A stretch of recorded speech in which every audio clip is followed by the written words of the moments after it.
Bitcoin and it's pushing up the price. Might make some more money back in. Yep. Hope so. See you soon. Thanks, Laura.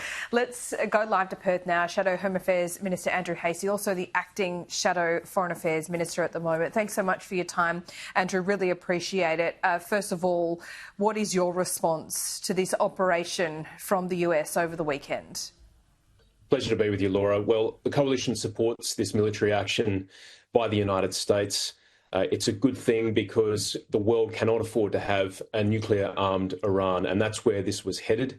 Donald Trump offered the regime a deal. They did not take the deal, and this is where we've ended up. And now I think what we want to see is a peaceful settlement. We want to see hostilities de-escalating, and we're hoping the Iranian regime comes to its senses and this war can end. But we're a long way from that, and as you just showed, Tel Aviv is under attack right now. That's right, and we could expect that to happen in the immediate aftermath. The next step, though, is how Iran might retaliate further. If it goes beyond its targeting of Israel, if it goes beyond the Middle East, or even if it targets US assets in the Middle East, where do you see this going?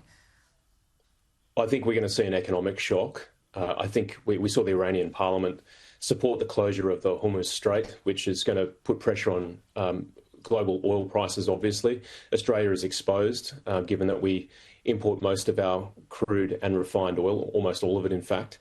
So there will be a consequence for us. I hope it's not a big one, but that's something we need to watch. But in terms of what the Iranians do next, of course, they're firing missiles at Israel, and we should be on guard because they'll seek to retaliate against US interests, even as far away as the continental US itself.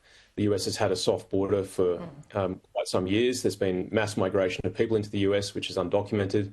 Who knows what could happen in the US as well? Yeah, that's right. There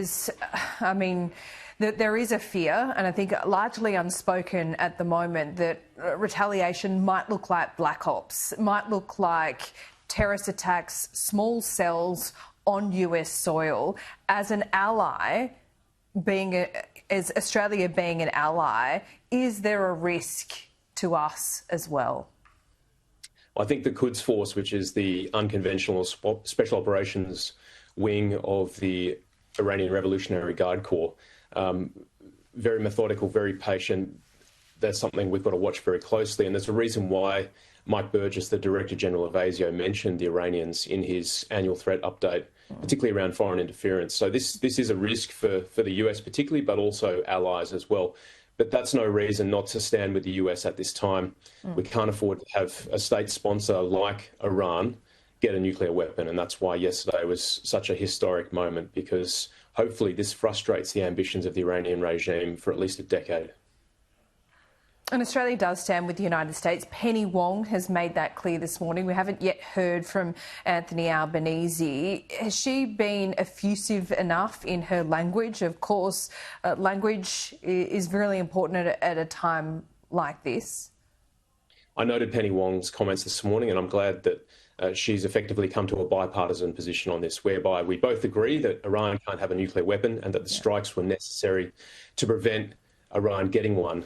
But I've got to say the Prime Minister has been very ambiguous, very flat-footed. His instincts are all wrong, and he should have led and supported these strikes yesterday as a key US ally. I think there's a new Trump doctrine emerging now, which is, one, the US will take care of hostile actors who seek to get a weapon of mass destruction. That's the first point. Number two, the US will help allies who help themselves, and that's why they've gotten behind Ukraine, obviously, and Israel. And number three, the US will expect allies to help shape the global order, and that's where Anthony Albanese is sorely missing. Andrew Hastie, you just said that Anthony Albanese should have led. What do you mean by that? Well, I think, on a Sunday, sending out a government spokesman to make a brief comment about one of the biggest events to happen in the last 5 years was not good enough. He should have called a National Security Committee meeting, and he should have stood up and spoken to the Australian people. This is a very significant moment, and he was nowhere to be seen. He's convened that this morning, as I understand it, and he will speak today. Is that not good enough? Better late than never, Laura, but this is a very serious national security matter, and we're insisting that he stand up and show leadership. Why is it a national security matter for us in the immediate term? Do you think there is an immediate threat? Is there something that Cabinet needs to consider about what the US might ask us to do in the near term? Look, we've had a hard closure of our embassy in Tehran. We've had our consular staff having to move to Azerbaijan. We've got 2,000 Australians trapped in Iran who need to get out. We've got Australians who are in Israel as well. We're very much engaged in this. And of course, economic security, our supply chains are also affected through the Middle East. So this is a very significant moment, and it affects Australia's economic and strategic interests directly, which is why the Prime Minister should have stood up and addressed this yesterday. Let me ask you about whether we should have been given a heads up on this, because Keir Starmer made the point quite publicly that he was given the heads up and he would expect such things from such a close ally.